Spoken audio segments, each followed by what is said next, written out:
Do not worry, because as long as you stay out of the basement, they cannot get to you. I know it sounds unlikely, but around this time you will begin to feel an overwhelming urge to walk down into the basement. If this happens, go into the kitchen and drink a cold glass of milk. This usually helps.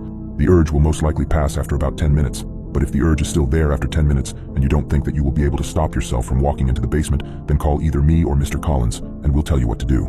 Now this next part is very important. You will be sleeping in our guest room upstairs for the night. Before you go to bed, make sure that you leave a plate outside your bedroom door with a piece of raw steak on it. You can find the raw steak in our refrigerator. And leave a glass of milk next to the plate as well. And that's about it. Final rule: don't eat meat after 8 o'clock. They might see it as a threat and will most likely attack you. P.S. Throughout the night you might hear a dog whimpering from somewhere off inside the house. We don't have a dog, so don't go looking for it. I hadn't realized what I had gotten myself into. Right as I had finished reading the rules, it was 8:31, and the growling noises just started. It sounded like they were coming from every room in the effing house. My hands were shaking as I reread the instructions, the realization of what I was dealing with sinking in. I was trapped in a house with something that was far from normal.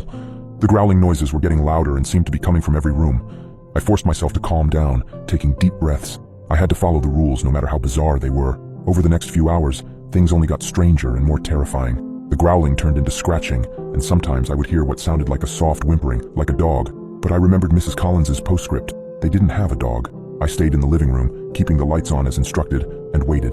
The urge to go down to the basement was strong, but I fought against it, going into the kitchen and gulping down glasses of milk. Around 10 p.m., I heard the sounds of footsteps in the basement, but I didn't go down there. I stayed put, watching TV to distract myself from the cacophony.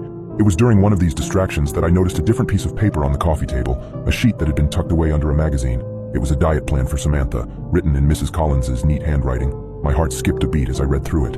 It was a weekly meal plan, but it wasn't the usual fare you'd feed a 7-year-old. Liver on Monday, kidneys on Wednesday, heart on Friday.